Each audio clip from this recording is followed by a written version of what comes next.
That I introduce the Village of Orland Park Mayor Dan McLaughlin. Mayor Dan and his wife Pat have 4 children, Bridget, Mary, Kate, Dan, and Matt. They have lived in Orland Park since 1979. Dan has served on the Orland Park Village Board for 30 years, including 8 years as trustee, and the last 22 years as mayor. In that capacity, Dan is a member of the U.S. Conference of Mayors, the Metropolitan Mayors Caucus, and the Southwest Conference of Mayors. Dan was recently elected chairman of the executive board of the 280-member Metropolitan Mayors Caucus. Dan also served as chairman of a statewide task force studying a uniform state building code, and most recently represented the south and southwest suburbs on the Northern Illinois Regional Water Supply Planning Group. Whew. And he is also a board member of the Better Business Bureau. With a creative approach to government, Dan initiated a shared cost program with the state of Illinois and Cook County to expedite road projects. Dan has helped build Orland Park into a municipal leader in open lands programs, special recreation programs for the handicapped, veterans issues and support, active military family support, and environmental initiatives. In 2011, Dan was honored to receive the Rerum Novarum Award for Government from Cardinal Francis George. In 2013, Mayor McLaughlin received the 2013 Business Champion Award for Excellence in Government from Moraine Valley Community College. Dan's push to create a transit-oriented development as part of a downtown for Orland Park has already received many accolades. In 2013, Orland Park was the first community to be named Village of the Year by the Home Builders Association of Greater Chicago. We welcome to the podium Mayor Dan McLaughlin.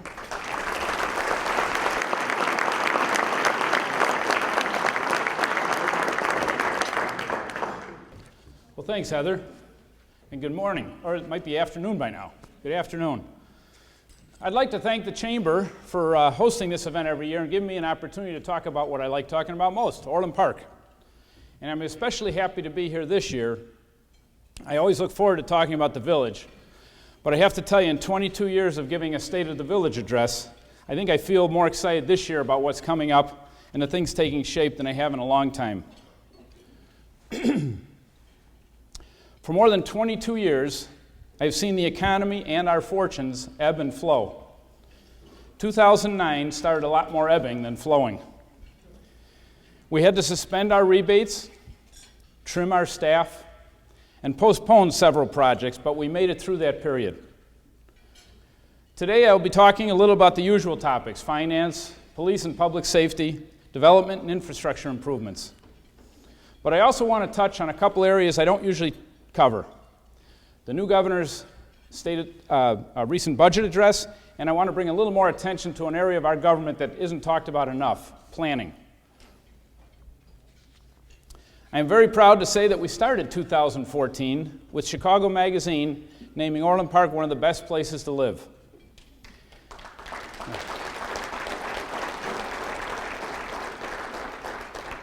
And we ended the year passing our 22nd balanced budget in a row while keeping the property tax levy flat for the last 4 years.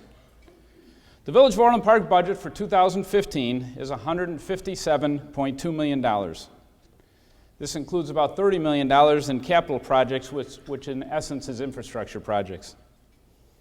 We are anticipating $146 million in income, and the difference of $10 million is made up from projects from the previous year that weren't completed, or revenue that came in a little higher than budgeted, or purchases and projects that came in under budget. In addition, this will be the 10th year out of the last 13 that we are offering our citizens a rebate of part of their property tax, totaling $34.5 million. There are always news stories about the amount of debt the state has, and too much debt is a large part of the problem that the state and the new governor have to deal with. While some debt is necessary, debt compared to value of assets is one indicator of what shape a government is in. Orland Park has $95 million of outstanding debt. For the most part, that's bonds that were sold to provide the money for certain projects that benefit the community. The EAV, or assessed valuation, of Orland Park is $2.6 billion. which means our debt is comparable to owning a $400,000 home and only owing $15,000. We are very stable with a reasonable amount of debt, which is why Standard & Poor's and Moody's have given us some of the highest bond ratings in the country. I will add that since 2009, we have saved more than $5 million just in refinancing our general obligation debt, which would be similar to a homeowner refinancing their mortgage to get a better rate. This might be a good place to make a comment on the governor's recent budget address. Governor Rauner has walked into a very precarious situation, and there isn't anyone in the state that wouldn't agree he has no choice but to make some very tough decisions. You have no doubt read many stories recently where mayors around the state are very unhappy that the governor proposed cutting half of the LGDF to municipalities. Now, let me first explain. LGDF is the Local Government Distributive Fund. This was enacted more than 45 years ago as part of the agreement to establish an income tax in Illinois. Municipalities were given 10% of the income tax collected based on population. Municipalities have always counted on that source of revenue to provide services. Orland Park's share in 2015 should be about $5.2 million. So losing half would mean a $2.6 million shortfall. That is about the amount of money we spend on our neighborhood street improvement program, or about the same as 26 police officers. The reason I mention all this is to explain a statement that the governor made, that local governments are sitting on $15 billion, and he insinuated that we should just tap into those reserves to make up the difference. Well, I thought it'd be prudent to explain, in Orland Park we live within our budget, and we work hard to build those reserves, which every government and business should do. Some call it rainy day funds, some just refer to it as savings, but no matter what you call it, you need to have funds in reserve to run a successful operation. One of the criteria that Moody's or Standard & Poor's uses to rate a community is your reserves and your financial stability. So the idea of losing a source of revenue and at the same time being asked to use our reserves, which would hurt our credit rating, is a major problem. And add to that the unfunded mandates that the state continually pass on to local governments, and you will see why mayors around the state are trying to raise awareness on these issues. We are in sound financial shape, but there are challenges ahead, and how the state decides to solve their problems will certainly have an impact on all of us. I am happy to report that our sales tax has been increasing, and we estimate a 4.5% increase last year from 2013, going from $19.2 million to just over $20 million. Home sales are up as well, and prices for existing homes has been increasing. All good news. But let's hear from a couple of the experts. Orland Park is home to me. I was born here in 1963 and I grew up here. But if I take a step back and I consider the work that I do as a real estate agent and look at the people I've worked with and why they have chosen Orland Park, I would say this. Whenever someone is looking to buy a home, they're not necessarily looking in one particular area. And Orland Park is different. There's this architectural principle called, or it's expressed as, form follows function. And other communities may have more form, but Orland Park rocks at function. And so when you're looking to buy a home, Orland Park presents a great value. We have great schools, an incredible library, a rec department that offers everything from painting to rock climbing. There's summer fun at the water park. If you're a commuter, we have 3 train stations. We're ideally situated to wherever you need to go. And so that's what I mean about us rocking when it comes to function. Our form is in the 63 parks that are scattered throughout the village. Our form is in Lake Sedgwick, in the walking trails, and our forest preserves. That's our form. National Association of Realtors is forecasting that 2015 and 2016 are going to continue to be very good years. I think the worst is behind us, in real estate. People are ready to move. We have a lot of new infrastructure, which always draws new people. Also luxury buyers. Sheffield Square, for example, they put in a lot of really nice features in their townhomes, and they were able to sell them. So I think we're going to see a lot more of that coming in the next few years. I think we're going to see the baby boomers buying main level masters and probably attracting more builders to our area. Existing home sales should continue to rise. People that are currently in their residences are more willing to list their homes for sale now as they were in the past few years because of the market. It was Frank Lloyd Wright that actually said that it's not just that form follows function. He said that the two should actually be joined as one. And Orland Park has that. And I think ultimately that's why people choose to live here. I know it's why I feel lucky to call Orland Park home.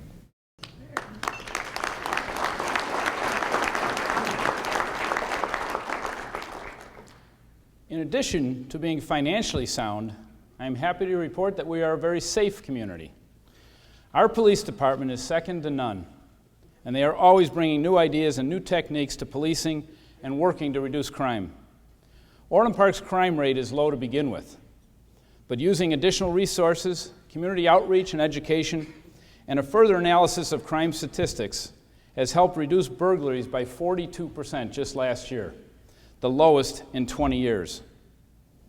Overall, index crimes in Orland Park are down 2% last year from 2013. All of the great work our police department does has resulted in the Orland Park Police Department achieving the coveted Tier 2 status by the Illinois Law Enforcement Accreditation Program of the Illinois Association of Chiefs of Police. Only 8 other law enforcement agencies have achieved this level. While our crime statistics have been very positive for several years, I asked Chief McCarthy if he'd come up and say a few words about a very disturbing trend. Chief?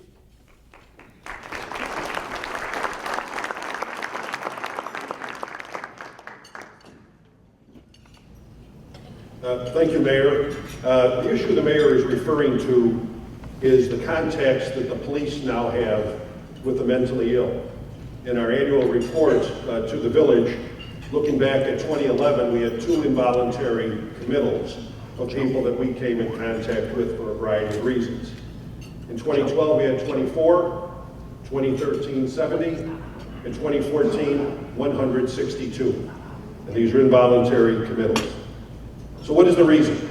And we don't have all the answers, but certainly drugs is an issue, and the use of social media by our youngsters is an issue.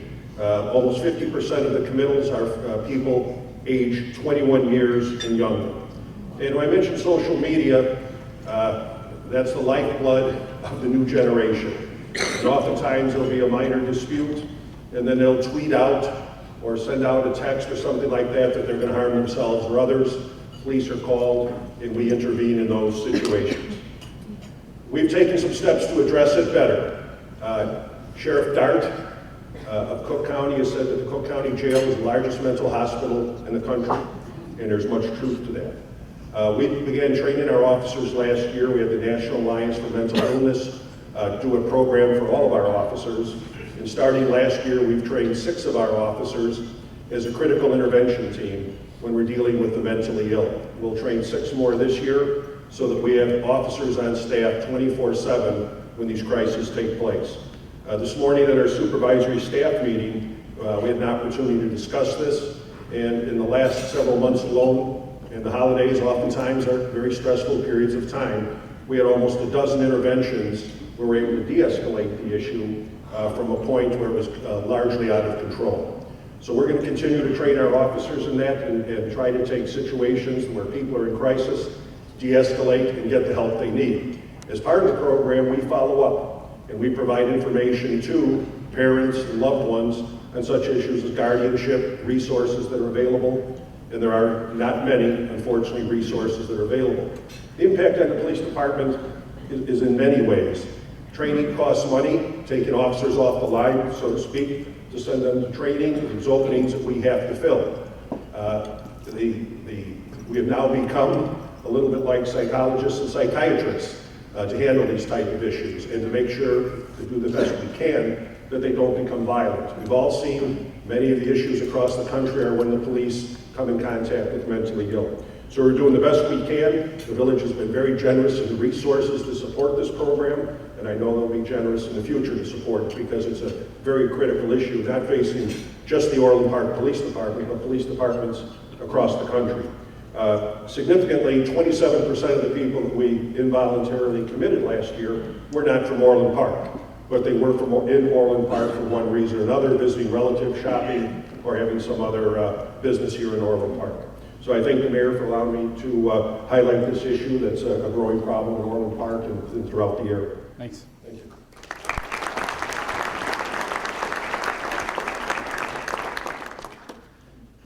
Sometimes I think people forget that police aren't out there just writing traffic tickets.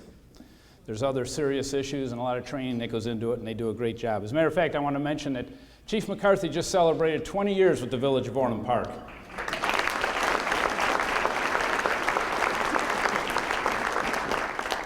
He has set a standard for police chiefs and police departments around the state, and I would like to give him another round of applause for 20 years of outstanding service.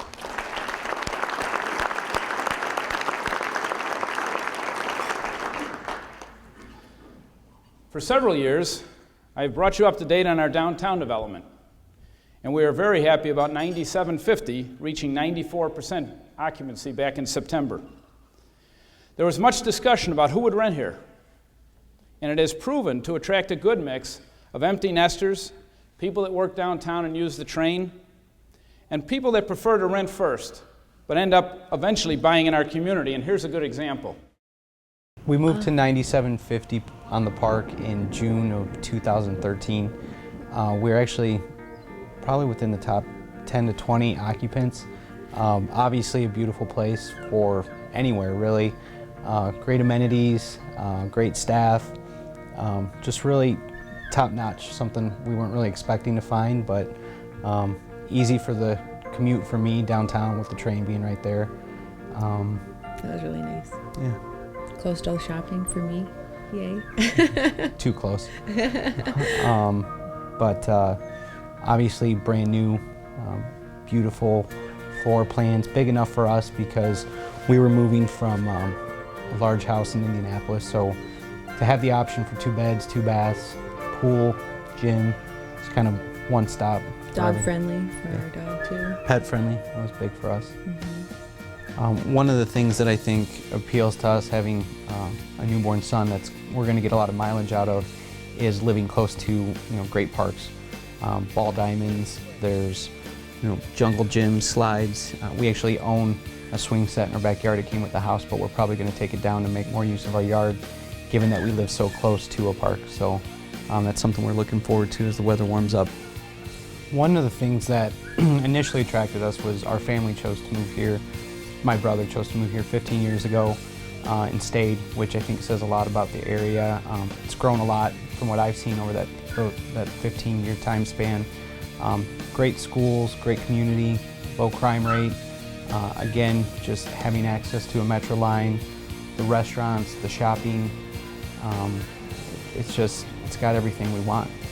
And one of the things that I think has made it feel very homey, or that sense of community and family, as we have been to a lot of the village things, and you don't feel like you're just part of a town. You feel like you matter.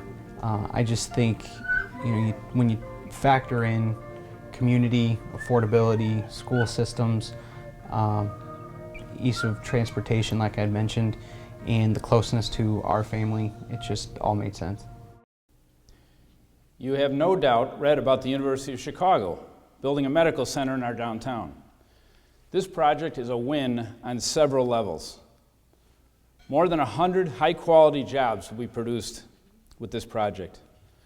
Thousands of visitors a year will add to our daytime crowd supporting our restaurants and our shopping. A financial package that is a great return on our initial investment. They're bringing a shared parking deck, which will benefit future users. Not to mention having a facility with the reputation of the University of Chicago locating in Orland Park. And along with increasing the pedestrian traffic in this area, which is a long-standing goal of the downtown development, we know that it will also help attract additional projects to our downtown. But there's a lot going on in Orland Park in addition to the downtown development. Last year, 141 new businesses decided to call Orland Park their home. And we realize how important our business community is. Fostering a good business climate is something that all of us on the board take seriously. We have continued our Build Orland Park program, helping home builders in town. We are currently working on a mobile app to make it easier for users to navigate our key web features from their home, a phone. And if you have your phone at home, either way. And we are working on a major wayfinding program initiative to help visitors navigate Orland Park's almost 12 million square feet of commercial properties. And by the way, we're looking for some chamber members to be part of a focus group on that wayfinding program.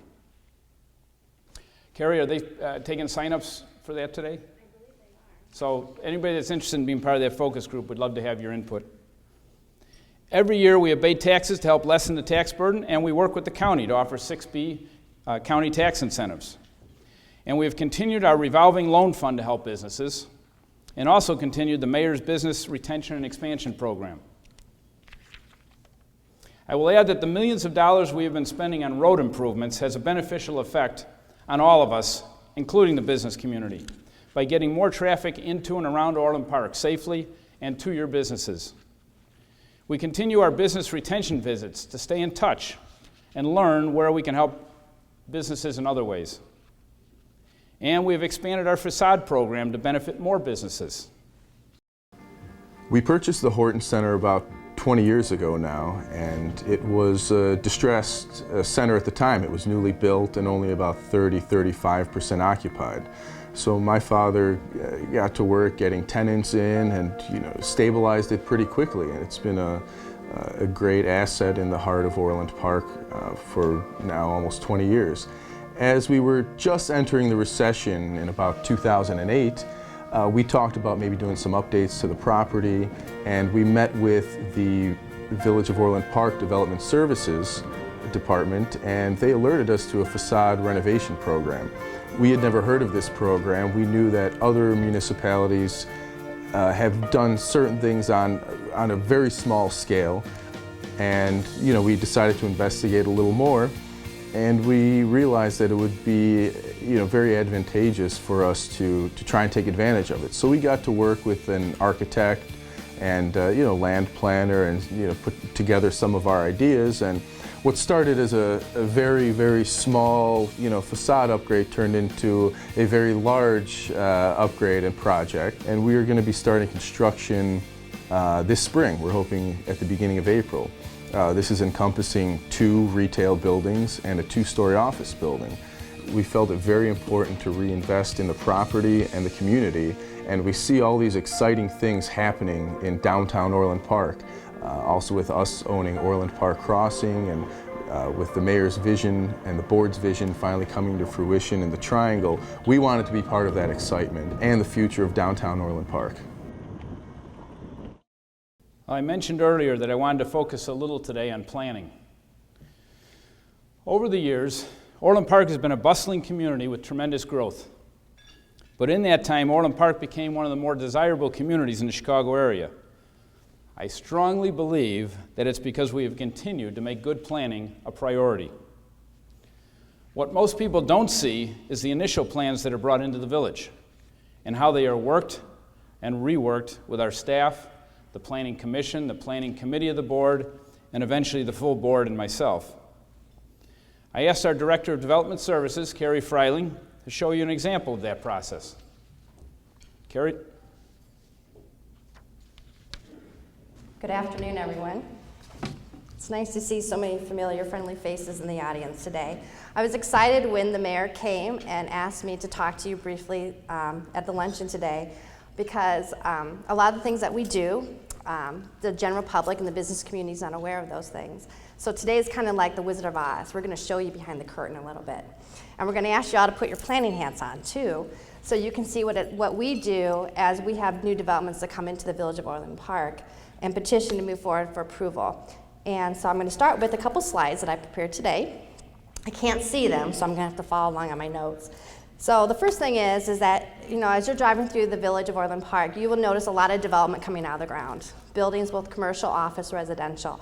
We're seeing development, as the mayor mentioned, pick up quite a bit this year and last year, and we think that will continue to happen in the coming years.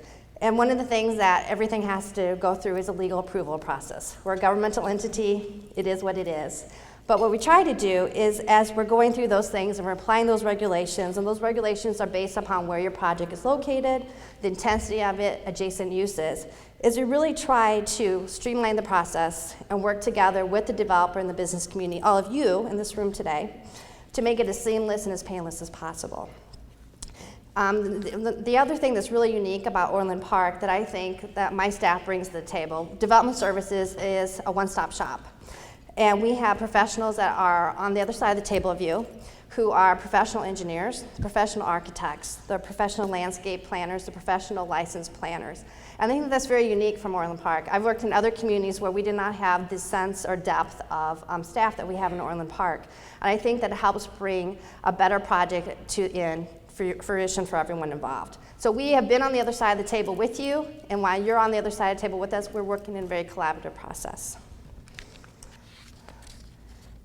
The goal is very simple. The goal is a project that is a win for both the developer, the business community, and of course, Orland Park, the community.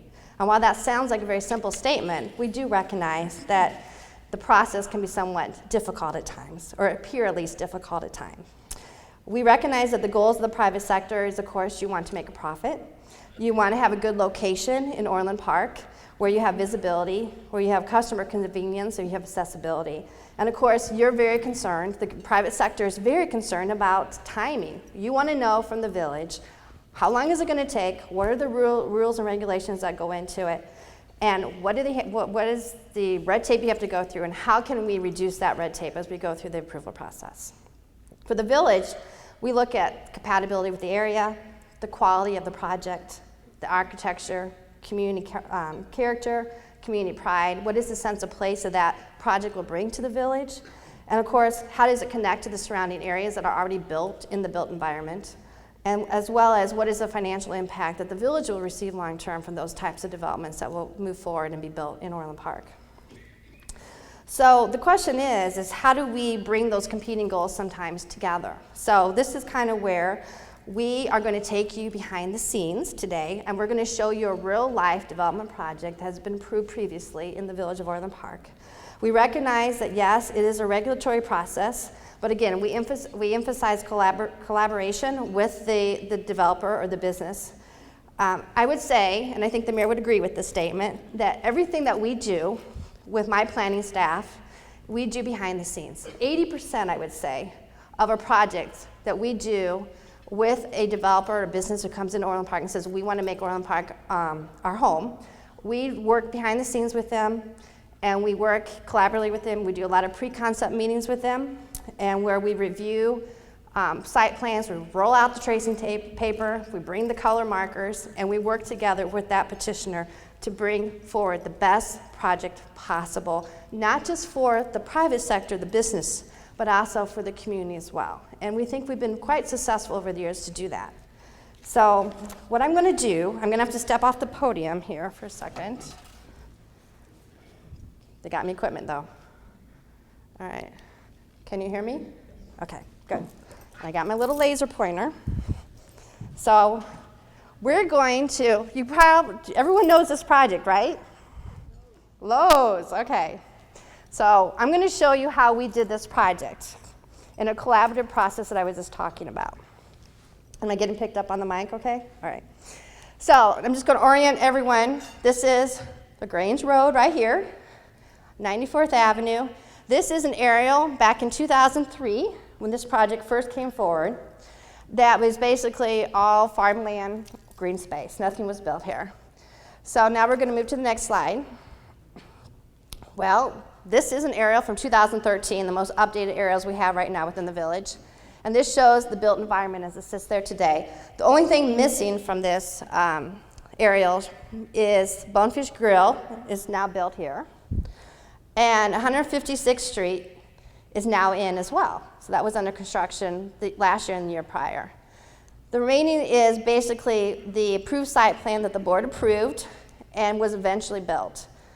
So the next slide is some photographs of what we think makes the Lowe's development unique to Orland Park and some things that you don't typically see in other communities. We have a brick requirement. Many of you may be aware of that, where we do require our commercial buildings to be 90% brick. We're considered a brick community. We also, in this particular project, requested the pergolas. We requested the treatment of the intersection of the roads as well, so you see different treatment here. When the fast food restaurant came through, Chick-fil-A, we actually worked very closely with them to screen the drive-through and make sure that the drive-through was not the main focus of that particular project. We wanted the building and landscaping to be the main focus. Here's some more shots of landscaping as well, and then the ornamental fencing and pillars and the bike path as well, and walking pedestrian paths as well. The next slide is one of the things that we did with the multi-tenant buildings and the restaurants is the village does require that buildings must hold the road, the streets. We want to add character to the road and create a sense of place. So we don't typically allow parking to separate the building from the road, which is an example of Longhorn in this multi-tenant building here. The other thing that we look for when development comes in is cross-access. How does this project that's being proposed relate to the surrounding environment, and how can we make sure that it's connected? The interesting thing about this Lowe's Bridge, we call it the Lowe's Bridge, this connects to the north into Orland Park Place Mall, is if you now drive from 159th Street all the way down to 151st Street in Orland Park, you never have to get out on LaGrange Road or 94th Avenue. That was not just by coincidence that happened. That was a planned feature that we worked very hard to help alleviate the congestion on LaGrange Road. Okay, the next slide. Okay, so this is where I want you guys all to put your planner hats on, okay? So this was one of the concept plans that came in when Lowe's first petitioned with the Village of Orland Park. This was not what was ultimately approved. I will show you what was ultimately approved. But basically what I want to do is show you some of the site observations from this initial plan. The first one is, I think everyone can tell, it's mostly very dominated with parking. The cross-access is limited. We do not have cross-access to Orland Park Place Mall. We do have cross-access to Target, which is right here. And then in terms of alignment with LaGrange, we do not have a full traffic signalized intersection on LaGrange, which we have today, but we have a lot of right-ins and right-outs. The outlet buildings are actually tucked into the interior of the site, so they have limited visibility. And the internal circulation, the parking lots, is extremely poor. You have to basically go through the parking lot to get to different areas of the site. Detention is actually tucked and hidden behind the proposed big box of Lowe's here. It is not a feature or incorporated as an amenity into the site plan. And then also, Lowe's building, what happened there? The Lowe's building is actually the only thing you would see from LaGrange or from 94th Avenue would be the side view, not the front view of Lowe's as well. So what we did with Lowe's was we worked with them, again, behind the scenes, to come up with a better site plan that would meet not just their goals, but our goals as a community as well. And this is what was ultimately approved by the village board for this development. So as you can see in this particular site plan, the big box is clearly visible. It fronts LaGrange Road, as well as you can see it very clearly when you drive by 94th Avenue. The parking is broken up into sectors that provide unique different uses for some of these outlet buildings. Cross-access we have on all four sides. We have the Lowe's Bridge that goes through to Orland Park Place. We actually have cross-access to Target, as well as 94th Avenue and LaGrange Road. We were also able to work with IDOT through this project to get a fully signalized traffic signal here to the benefit of Lowe's. And this is actually also where we now have 156th Street that goes all the way through to Ravinia Avenue. The roads, the detention is now incorporated into amenity. This is all one big park space, and actually this particular piece of property is owned by the village and will someday become an urban park. The roads are treated with pavements or pergolas to again create that sense of place that's unique and different. And what really is the win, the reason why we got Lowe's to do this was because if you look at this site plan compared to what they originally submitted for consideration, they ended up making a lot more money by doing this site plan because they have many more developable outlots and many more land that they sold off and made money off of the deal. So we recognize that the goal for the private sector is to make money. We want you guys to make all the money that you can because if you make money, we make money. But we also want to make sure it's a good fit for the community as well. So I'm going to have the mayor come back up. So one of the things that we were fortunate enough to be honored by the Chaddock Institute of DePaul University this past year for the planning that we've done in the village, particularly the planning in the Metro Triangle, the downtown area. We actually have Joseph Sweeterman, who's here from the Chaddock Institute, who's going to be coming up here, who's going to present an award to our mayor for this as well.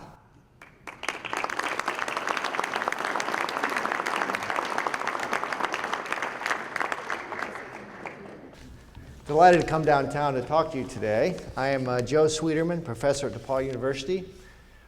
Before I explain why we're pleased to be coming to recognize you today, I do want to say I could relate to your report this morning on retail sales because I think my family is a big contributor to that, being home of the Apple store here, and I have two twin daughters who are juniors at HF High School.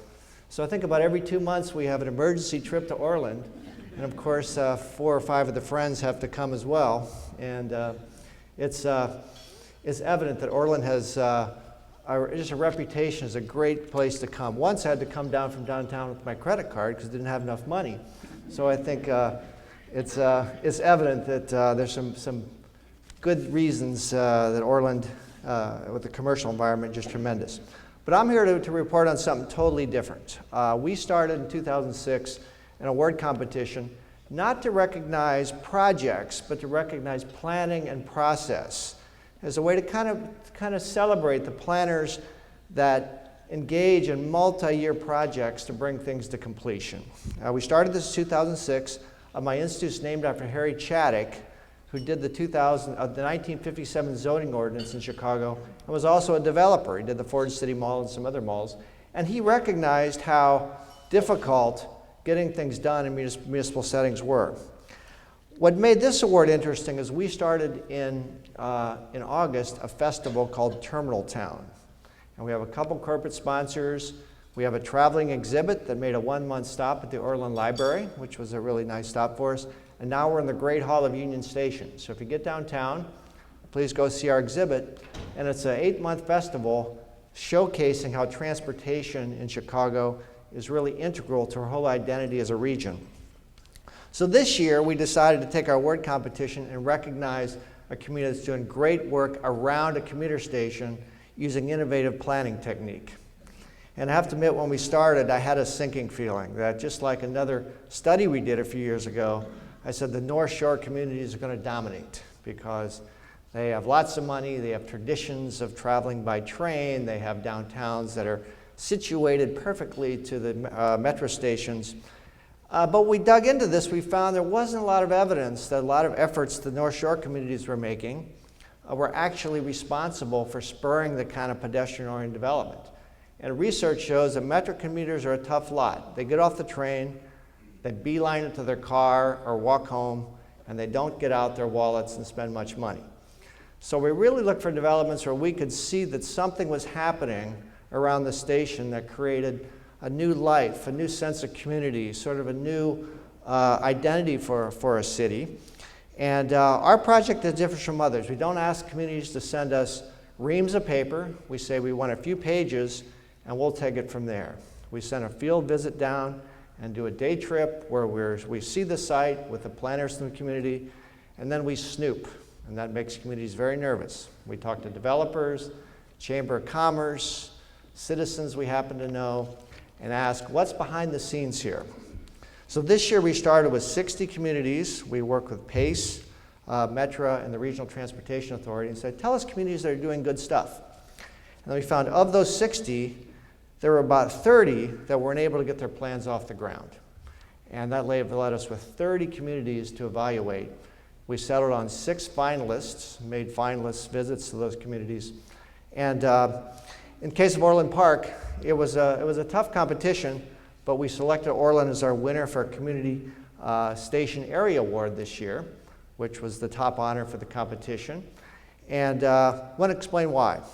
That the 9750 project, we felt, demonstrated a lot of innovation in zoning and in public relations and educated a community that wasn't necessarily familiar with what station area development can bring. We also were really impressed the fact that it was a private-public partnership. And since 2008, those are really rare around transit stations with the economy. We also saw that there was a real plan to make this part of a broader strategy for Orland to make the area really something that's going to give your community kind of a connection to transit it doesn't have necessarily today. We saw the University of Chicago Hospital project was moving ahead. We saw there's other developments nearby in the downtown area that were going to have synergy to this development. And we also saw some real imagination in creating condominium development that would lend itself to rail travel, but also sort of be harmonious with other goals that Orland Park had, park space and so forth. So it was a good competition, and we were able to recognize your community at our banquet at Mahjong's Little Italy in November. But we wanted to come out for the formal presentation today, just to make sure that the whole community could celebrate what we think is a really fabulous achievement for the Village of Orland Park. So thank you so much for the opportunity to come out, and delighted to be here, Mayor. Appreciate it. And want to present you the award. Appreciate it. Thank you. Thank you. Oh, let me get a picture here. Oops.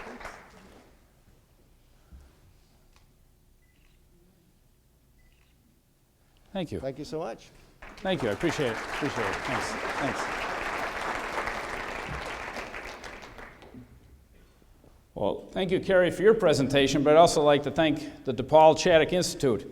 This is quite an honor for Orland Park. And I want to thank you for coming out today to make the presentation in person. Thank you.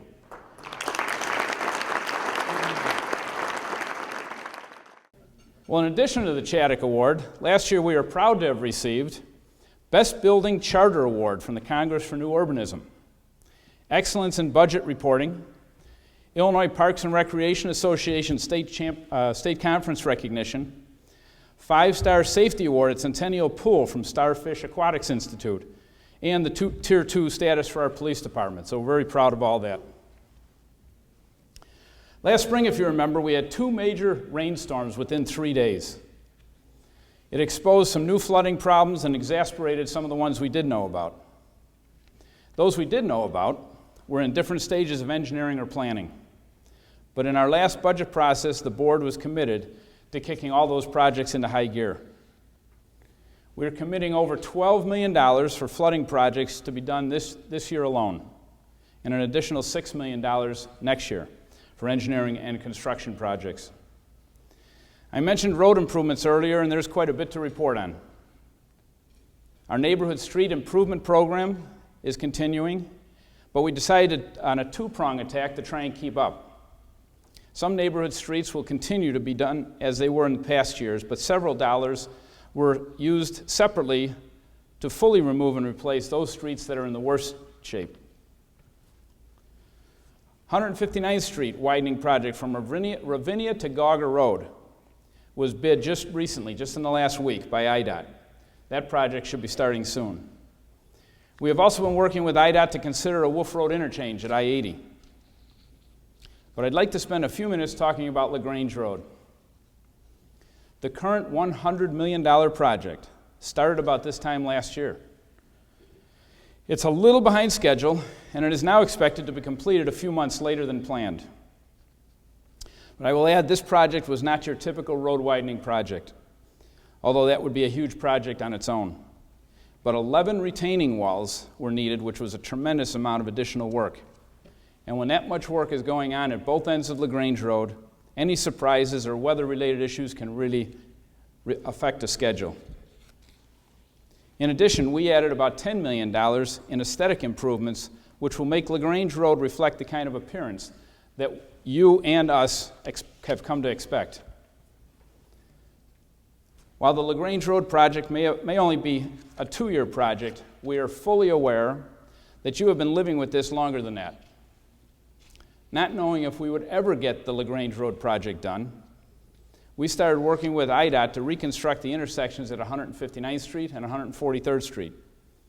And those projects, followed closely by this major project, means we have seen construction somewhere on LaGrange Road for over 3 years already.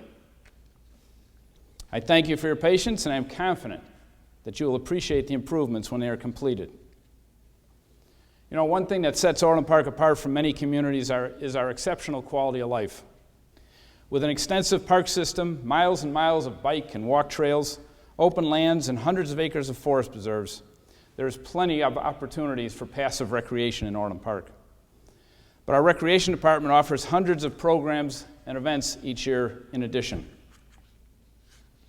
We are looking forward to a great year for our Taste of Orland and concerts in the parks, along with our 4th of July bash. And we hope all of you get a chance to join us at one of those great events. I would like to take a minute at this point to thank all those restaurants and volunteers that recently helped us with our chef's auction benefiting the Bridge Teen Center. And we were very happy that we set a record. $44,000 was raised to help the Bridge.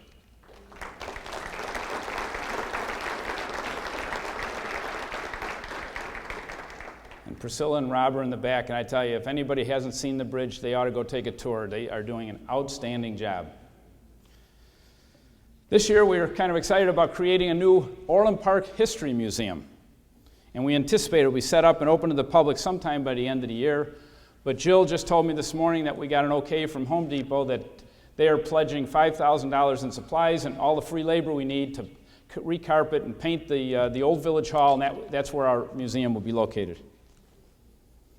Also, you may have heard about our new In Our Community program to encourage and reward community engagement as well as our sustainability efforts.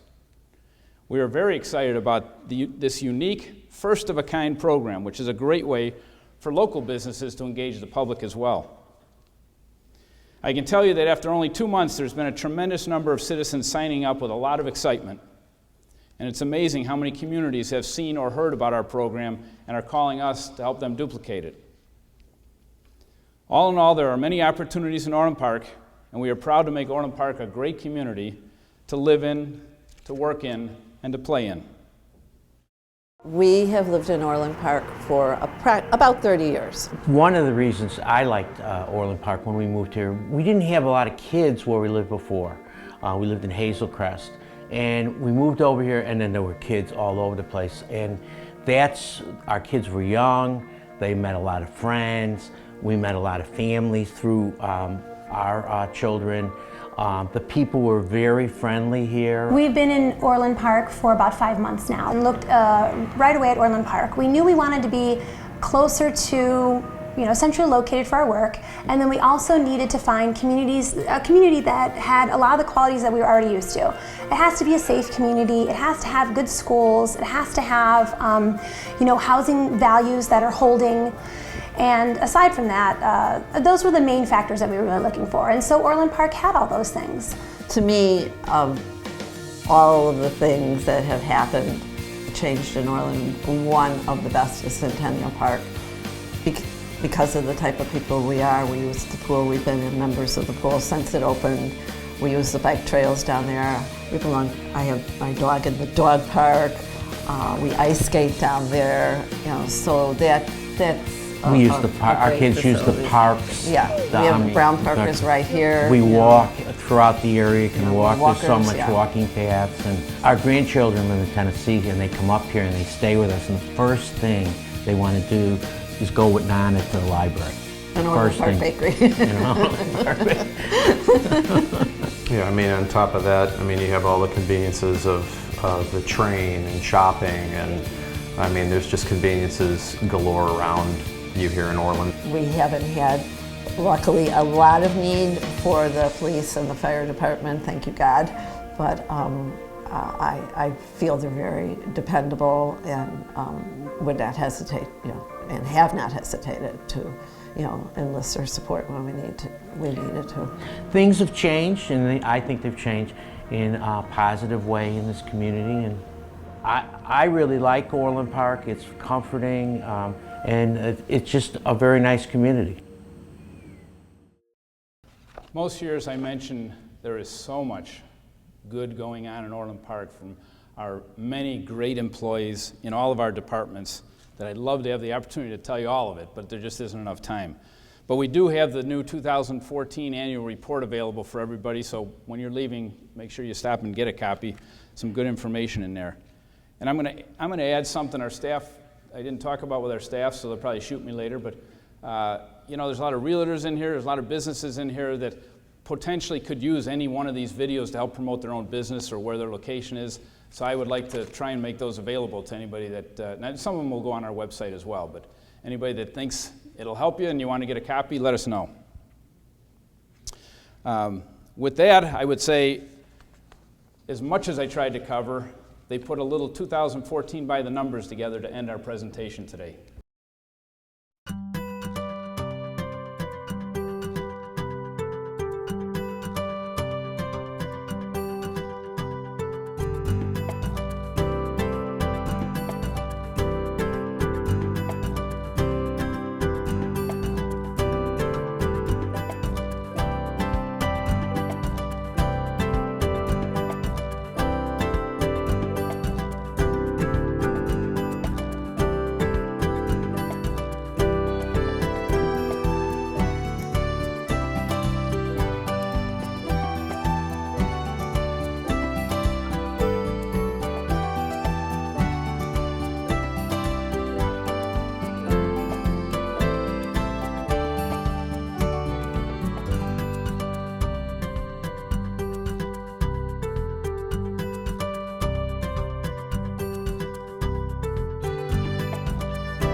I don't know who picked out the music, but I felt like dancing up here. I don't know. That concludes our presentation, or my presentation. I really appreciate everybody coming. I hope we weren't too long. There's a lot of good things going on in Orland Park that we're proud of, and we're very proud to have everybody here today to listen to some of it. Thanks.